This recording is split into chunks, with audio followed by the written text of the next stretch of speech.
ñuy ñëw suñu waxtaan ak suñu invité du jour dañuy def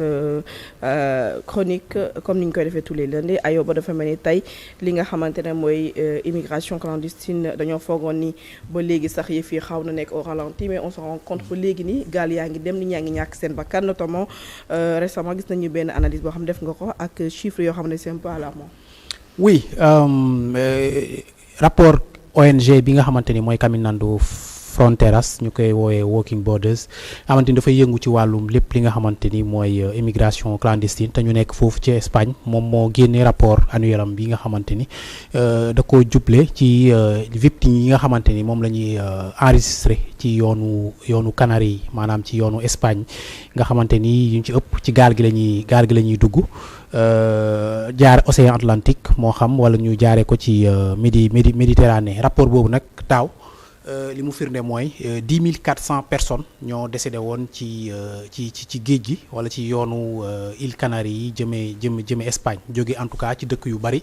yu nekk Afrique Sénégal Mauritanie Gambie Guinée-Bissau Guinée-Conakry Sierra Leone et cetera ren nag ñu génnee seen rapport 2025 ñu constaté ni chiffre bi dafa baissé de 70,3% maanaam ci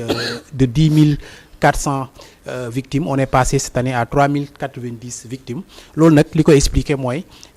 les mesures répressives yi nga xamante ni autorités sénégalaises yi jël nañ ko en collaboration avec leurs homologues mauritaniennes gambiennes bissau-guinéennes et guinéennes aussi muy jëm ci loo xamante ni dafay surveiller suñu côtes yi ak suñu waax yi nga xamante ni xale yi fi la ñuy jaar pour dem Espagne boo seetloo bu baax drame bi nga xamante ni amoon na daaw en avril ba taxoon président de la République dagg li mu doon def dem foofu ci Mbour tenir fa un discours après loolu autorités yi dañ jël ay mesures yu drastiques quand même concernant la surveillance de nos côtes donc loolu moo waral nag tey jii sénégalais yi nga xamante ni dañoo am mbébét pour jël gaal gi pour tukki léegi daanaka dañoo bàyyi waax yi Sénégal yi dañuy jël yoonu suuf si dem ba dëkk yu mel ni Gambie wala Mauritanie wala Guinée-Bissau pour jël foofu gaal bi pour dem Espagne looloo tax chiffre bi nga xamante ni mooy chiffre départ yi jóge Sénégal di dem Espagne dafa baissé drastiquement de 2024 à 2025 léegi nag loolu tekkiwul ni jeunes yi dañoo wàññi dem bi nga xamante ni ñu ngi koy dem Espagne dañu def ni rek point de départ yi la ñu changé. Et pour ça comme déplacé wu fii ba léeg-léeg fii ba Gambie wala dem fii ba Mauritanie wala dem fii ba Guinée-Bissau day xaw a jafe ci ñoom moo tax dem bi daal di xaw a wàññeeku loolu tax chiffre bi daal di jógee 10 400 victimes ci 2024 dale ci 3090 victimes léegi ci victimes yooyu nag bu ñu ko cartographier daanaka point de départ yi Mauritanie ñoo ci ëpp ay point de départ yoo xamante ni gaal yi ñu fa déparé victimes yi ñu fa recensé moo ëpp maanaam lu tolloog lu ëpp 1300 victimes recensé nañ ko ci gaal yi nga xamante ni dañoo déparé Mauritanie jëm Espagne. Mais dans le cas du Frontex Ayoba ak les gardes espagnols dañoo ñëw ba ci les côtes mauritaniennes doon def surveillance lu tax lan mooy justifier wala lan mooy expliquer cette fois-ci moom recrudescence départ yooyu noonu ça veut dire que dafa nekk en rupture wala surveillance bi ñu gisoon de manière accrue dafa baissé drastiquement. Non au contraire surveillance bi je pense que ça dañ ko gën a dooleel en collaboration wax nga ko léegi avec le Frontex bi nga xamante ni moom mooy garde-côte association xam nga organisation garde-côte européenne yi je pense que dañ ko gën a dooleel parce que boo xoolee daaw nombre de départ yi par rapport ak ren ji dafa baissé drastiquement comme ni ma la expliqué raison yi expliqué naa la ko léegi c'est parce que tout simplement nit ñi dañu yokk mesure de surveillance yi autorités yi dañu yokk mesure de surveillance ci côte yi moo xam Guinée la moo xam Mauritanie la peut-être que Mauritanie am na un peu foofu dafa yaatu donc surveiller côte yu Mauritanie moo gën a jafe surveiller côte Sénégal moo tax départ yi nga xamante ni ñooy amee Mauritanie muy jafe circonscrire moo tax sax tey jii ñu ne la lu ëpp 1300 décès daanaka ci départ Mauritanie yooyu la jógee boo ñëwee Sénégal chiffre bi dafa wàcc ba 171 départ yi 171 décès ñoo concerné ay départ Sénégal nga dem ba peut-être Guinée muy Guinée-Conakry seulement 11 décès ñoo concerné départ yi nga xamante ni ñoom ñoo fa jóge nga dem Mali par exemple y a peut-être 100 wala Gambie y a 160 départs yoo xamante ni ñoom ñoo concerné les décès là. Donc loolu mooy chiffres yi nga xamante ni tey jii moom moo génnee ci rapport ONG boobu ñuy rappeler rek ni les victimes li ñu leen recensé ci 30 pays la ñu jóge yoo xamante ni ci ëpp nag Afrique la ñu nekk mën nga ci lim Sénégal Mali Burkina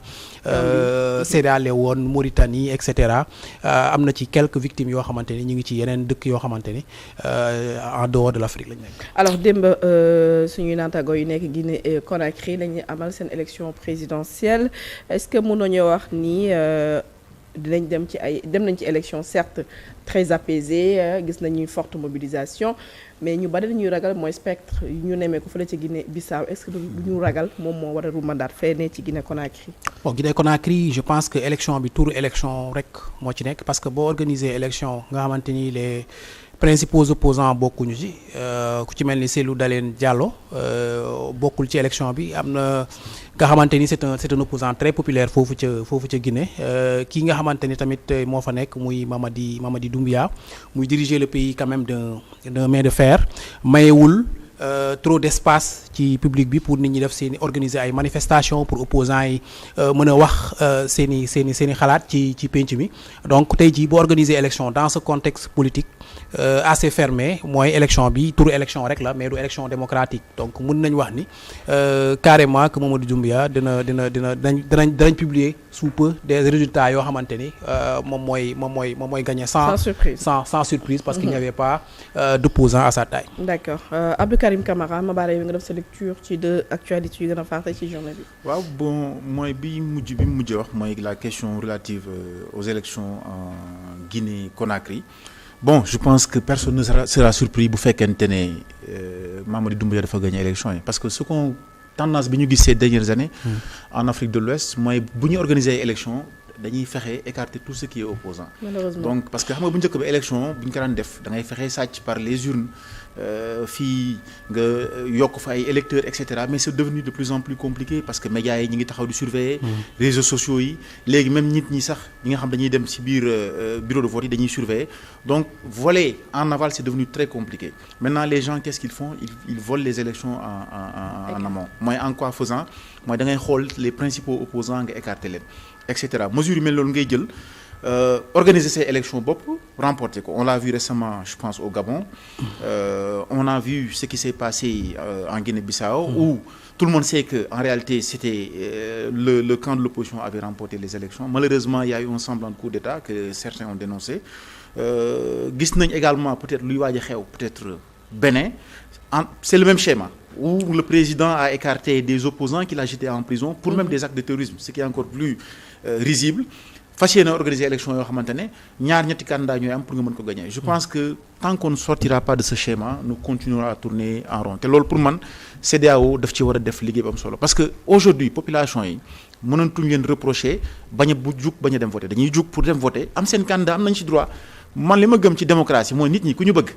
bu fekkee comédien la bu fekkee danseur la nañ ko bàyyi bu gagné élection c'est le choix du peuple mais nga toog ci dëkk nga ne yow ki nga tànn ki nga bëgg moom moo lay remplacer keneen amul xam-xam keneen amul dayo pour jiite réew je pense que yooyu c'est des choses qu'on doit dépasser bu ñu ko dépassé wul ay crise lay jur te xam nga crise yooyu du ñu arranger à la longue s'il y a une crise par exemple en Guinée-Conakry ils vont venir au Sénégal s'il y a une crise au Sénégal nous allons aller en Côte d'Ivoire et vice-versa donc benn pays du mën a stable tant que les autres ne seront pas stables donc je pense que la CEDEAO également et quand je parle de la CEDEAO c'est pas la CEDEAO des peuples mais dirigeants yi war nañ amaat beneen taxawaay boo xamante ne vraiment pour que problème élection ñu dépasser que dans nos pays. mais ce sera compliqué dans la mesure où CEDEAO ba léegi yeewul yàbbi. oui CEDEAO courage à deux mains sur la situation en Guinée-Bissau nga xam ne ñëpp xam nañ ne Fernando Ferreira moom moo gagné mais ba léegi la CEDEAO peine à prendre son courage à deux mains. li monsieur Camara di wax c'est tellement pertinent parce que Afrique suñu premier problème tey jii boo ko xoolee mooy un problème de stabilité politique nos systèmes politiques ne sont pas stables occidentaux yi amatuñu problème boobu réglé nañ ko bu yàgg ba jàll ci leneen tey jii problème yi am mooy problème économique chaque jour ñu ngi wut ay défis économiques yoo xamante ni tey jii ñu ngi koy jéem a relever je disais il y a pas longtemps ci suñu crise bi nga xamante ni ci nañu bi ma ay médias internationaux di invité di interviewer ma ne leen su ngeen seetloo bu baax yéen seen dëkk seen doom yi ñu ngi am nañ yeneen préoccupation yu dul par exemple jógee ci dëkk bi parce que simplement dafa am ay xeex nga dem di gàddaay ci yeneen dëkk seen doom yi ñu ngi ci université yi ñu ngi wut yan filière la ñuy dugg pour jàng di am nañ ay chances yu ñuy def ñun nag suñu dëkk on passe tout notre temps à chasser des dictateurs. À chasser des tyrans. C'est-à-dire loolu moom mooy suñu moo tardel Afrique en fait. Et tant que résoudre ñu problème boobu comme ni ko monsieur Camara waxee léegi du ñu jublu mukk du ñu mën a jublu mukk ci développer suñu continent de manière économique. Malheureusement. Ouais. Et c'est malheureux au point où ñoo yor continent bi gën a riche en sous-sol. te taluñu ko exploiter taluñu sax. nee nañu d'ici 2050 20% de la population mondiale sera un Africain. En termes de croissance. En termes de croissance Afrique mooy am population bi gën a jeune. donc ñu ñoo yor richesse yi ñoo yor doole bi ñu koy exploiter mais expertise bi mënu fi nekk parce que tout simplement nos systèmes politiques ne le permettent pas ku ñëw toog ci nguur gi. yow li ngay njëkk xalaat mooy nan laay fexe ba maintenir ci nguur gi ba faagaagal samay adversaires et tant que résoudre ñu problème boobu Afrique du mës a développer. D'accord. Alors Abdou Karim Camara projet de loi de